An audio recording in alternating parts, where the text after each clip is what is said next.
थेट जाऊयात नाशिकमध्ये खासदार संजय राऊत माध्यमांशी बोलतायत। स्थापनामधले अनेक तज्ज्ञ आणून आम्ही शिवसेना भवनामध्ये वर्षभर क्लासेस चालवून आमच्या मुलांची मानसिक तयारी आणि मग ती मुलं तेवढं करून सुद्धा जर ती मुलं नोकरीत आली नाही, काही गडबड दिसली का आम्ही आंदोलनं केली। असं कोणी कोणाला चिटकवत नाही। शेवटी सध्याचं युग हे स्पर्धेचं युग आहे, मान्य केलं। हे स्पर्धेचं युग आहे आणि त्या स्पर्धेमध्ये आपल्या मुलांना पुढे न्यायचं असेल तर त्यांना आपण त्या पद्धतीनं त्यांची तयारी केली पाहिजे। आजही शिवसेना भवनामध्ये अशा प्रकारचे क्लासेस सुरू आहेत। त्याचबरोबर आम्ही जी बाळासाहेब ठाकरे आणि मासाहेब ठाकरे यांच्या नावानं IAS अकॅडमी काढलेली आहे, त्यात सुद्धा क्लासेस सुरू आहेत। याला विधायक काम म्हणतात। मारामारी काय आम्ही केल्या खूप, यापुढे करत राहू, पण अशा प्रकारची दिशा द्यावी लागते मराठीच्या आंदोलनाला। ती आम्ही दिली, म्हणून आम्ही आजही मराठीचं आंदोलन आणि बाळासाहेब ठाकरे आणि शिवसेना हे नाव जोडलं आहे। हजारो मुलं आम्ही बँकेमध्ये त्या निमित्तानं नोकरीत लावली। मराठी भाषेचा आग्रह धरून मराठी भाषा बँकांमध्ये सरकारी आस्थापनामध्ये आम्ही करायला लावली। साहित्यिक सांस्कृतिक मराठी कार्यक्रम आजही बँकांमध्ये होतात, ते आमच्यामुळे होतात। आम्ही त्यासाठी कोणालाही कानफडात मारली नाही।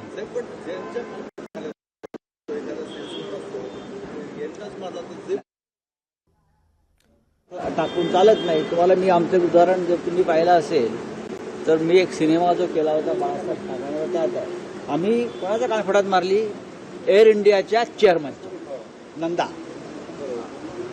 मराठी भरती करत नाही म्हणून आम्ही एअर इंडियाच्या वॉचमनला नाही मारलं। आम्ही जो नंदा होता, कॅप्टन नंदा, जो एअर इंडियाचा CMD होता, chairman and managing director, air India बिल्डिंगमध्ये घुसून त्याच्या कानफडात मारलं।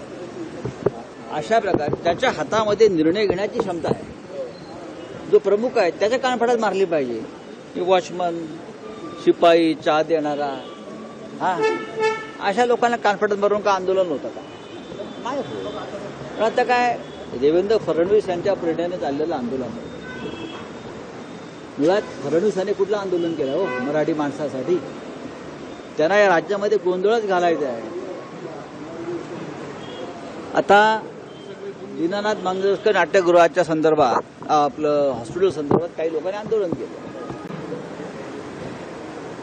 एका संघटनेने ते वर चढले वगैरे, त्याच्यावरती फडणवीसांची काय भूमिका आहे?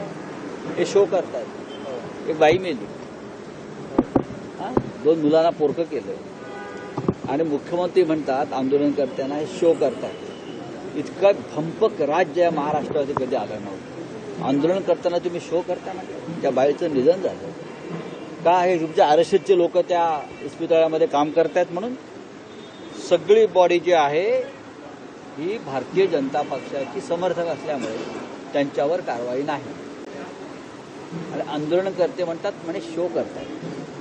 हे असे मुख्यमंत्री, त्यांची लेवलच नाही या मुख्यमंत्र्यांची। ते मुख्यमंत्री बसलेत, पण मुख्यमंत्री बसायला की लेवल लागते, एक दर्जा लागतो। वाय.बी. चव्हाण, यशवंतराव चव्हाण, वसंतराव नाईक, अगदी सुधाकरराव नाईक आमचे, माननीय शरद पवार, मनोहर जोशी, त्यांची एक लेवल होती। त्या लेवलला येईपर्यंत यांचं मुख्यमंत्रीपद जाणार आहे। साहेब, आज आपण एक व्हिडिओ ट्विट केला आहे, खासदार ओवेसी बरोबर हो, त्यांचा जो पक्ष आहे हे संशी पक्ष, एकनाथ संभाजी शिंदे, त्या पक्षाला आम्ही एसंशी, तर एसंशी पक्षाचे खासदार जे आहेत ते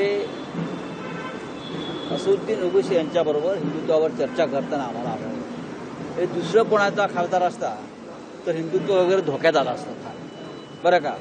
मग फडणवीस बोलले असते, एसंशी बोलले असते की कसं हिंदुत्व धोक्यात आलं आहे आणि अमुक अमुक पक्षाचे खासदार हे कसे OBC बरोबर चहा पीत बसले, चर्चा करत वगैरे हिंदुत्वावर।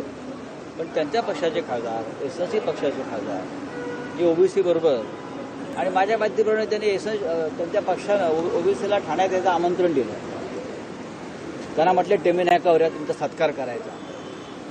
हो, टेमी नायकावर या, तुमचा सत्कार करायचा आणि आमच्या एका शिबिरात तुम्ही भाषण द्या, असं त्यांनी, असं तिथे जे लोक होते हजर।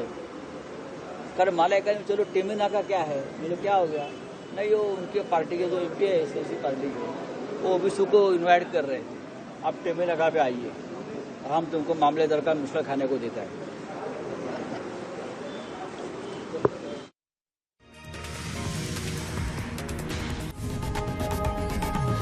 लोकशाही मराठी ऐका, पहा, जागरूक रहा।